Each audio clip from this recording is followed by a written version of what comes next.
2024 সালে 10 লাখের মতো নতুন উদ্যোক্তা অনলাইন ব্যবসা শুরু করে, কিন্তু 2025 সালে এসে এদের মধ্যে 2 লাখের মতো ব্যবসা ফেল করে। অর্থাৎ আমরা দেখতে পাচ্ছি 20%-এর বেশি অনলাইন ব্যবসা প্রথম এক বছরের মধ্যে ফেল করে। এবার 2026 সালে এসে আপনাকে বলবো কেন এত সংখ্যক অনলাইন ব্যবসা শুরুতে এভাবে ফেল করে এবং কিভাবে তা এড়ানো যায়। আগে থেকে পর্যাপ্ত রিসার্চ না করা। এখনকার সময়ে অনলাইনে ছোট ব্যবসা শুরু করা অনেক সহজ। একটা ওয়েবসাইট খুলে বা সোশ্যাল মিডিয়ায় প্রায় যে কেউ এটা শুরু করে ফেলতে পারে। ফলে অনেকেই প্ল্যানিংয়ের কিছু ধাপ এড়িয়ে যায়, যেগুলো বড় ব্যবসা বা অফলাইন ব্যবসা করার জন্য দরকার হয়। কিন্তু সঠিকভাবে রিসার্চ না করে শুরু করে দিলে সমস্যাটা এখানেই হয়। ব্যবসা কিভাবে ইফেক্টিভলি ম্যানেজ করতে হয়, কাস্টমার আসলে কি চায়, কিংবা কম্পিটিটর কিভাবে কাজ করছে, এই বিষয়গুলো না জেনে ব্যবসায় নামলে তা নিশ্চিতভাবে ব্যর্থতার দিকে এগিয়ে নিয়ে যায়। এরপর আছে ক্যাশ ফ্লো ঠিকভাবে ম্যানেজ না করা এবং হিসাব না রাখা। একটা ছোট অনলাইন ব্যবসা শুরু করতে বিবিএ কিংবা এমবিএ ডিগ্রি লাগে না, কিন্তু প্রফিট এবং কস্ট ঠিকভাবে ম্যানেজ করতে হয়। পরিসংখ্যান অনুযায়ী 29% স্টার্ট আপ তাদের ফাইন্যান্স ম্যানেজ করতে যেয়ে সমস্যায় পড়েন। তাই ব্যবসা শুরু করতে হলে প্রথম থেকে একটা ক্লিয়ার প্ল্যান থাকতে হবে।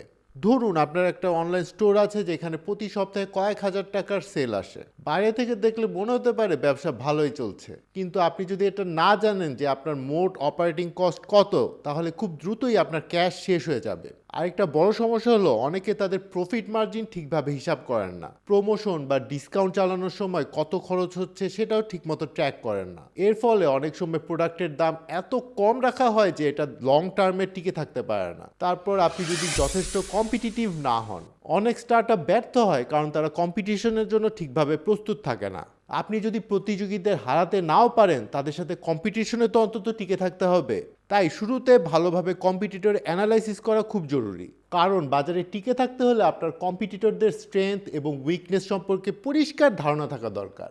আর তখনই আপনি রাইট এবং স্ট্র্যাটেজিক ডিসিশন নিতে পারবেন। ক্লিয়ার মার্কেটিং স্ট্র্যাটেজি না থাকা, একটা ব্যবসা শুরু করলে যে কাস্টমারের ভিড় জমে যাবে এমনটা ভাবা ভুল। বিশেষ করে অনলাইন ব্যবসার ক্ষেত্রে এটা একদমই বাস্তব না। অনলাইন ব্যবসা চালাতে হলে কিছু নির্দিষ্ট মার্কেটিং স্ট্র্যাটেজি দরকার হয়, যেমন ওয়েবসাইটের জন্য এসইও স্ট্র্যাটেজি আর সোশ্যাল মিডিয়ার জন্য স্ট্রং প্রেজেন্স। এরকম মার্কেটিং স্ট্র্যাটেজি অ্যাপ্লাই না করলে আপনার ব্যবসা সম্পর্কে কেউ জানবেই না। আর মানুষ যদি জানতেই না পারে তাহলে কাস্টমার আসার তো প্রশ্নই ওঠে না। সোজা কথায় সঠিক মার্কেটিং ছাড়া অনলাইন ব্যবসায় টিকে থাকা যায় না। তারপর আপনার যদি কমিটমেন্টের অভাব থাকে, যখন কেউ নতুন করে অনলাইন ব্যবসা শুরু করে প্রথমে সেটা খুব এক্সাইটিং থাকে, মনে হয় এটি জীবনের সবচেয়ে গুরুত্বপূর্ণ কাজ। কিন্তু বাস্তবে অনেক ব্যবসায়ী সেই শুরুর আগ্রহ এবং কমিটমেন্টটা ধরে রাখতে পারেন না। সময় যেতে থাকে, বিভিন্ন চ্যালেঞ্জ সামনে আসে, আর ধীরে ধীরে ফোকাস কমে যায়। অনেকেই আগের মতো চেষ্টা চালিয়ে যেতে পারেন না, সফল হওয়ার সেই ড্রাইভটাও কমে যায়। কিন্তু অনলাইন ব্যবসায় সফল হতে চাইলে ধৈর্য থাকাটা মাস্ট। শুরুতে সব কিছুই কঠিন লাগে, তবে যদি সত্যিকারের কমিটমেন্ট নিয়ে লেগে থাকা যায় তাহলে শেষ পর্যন্ত এর ফল অবশ্যই পাওয়া যায়। যাওয়ার আগে একটু কথা বলি ইকমফ্লিপস একাডেমি নিয়ে। এখানে আপনি পাবেন ই কমার্স এবং অনলাইন বিজনেস সম্পর্কিত কোর্সে এনরোল করতে ফলো করুন ডেসক্রিপশনে দেওয়া লিঙ্ক, আর বিস্তারিত জানতে হোয়াটসঅ্যাপ করুন স্ক্রিনে দেওয়া এই নাম্বারটিতে। Thanks for watching this video.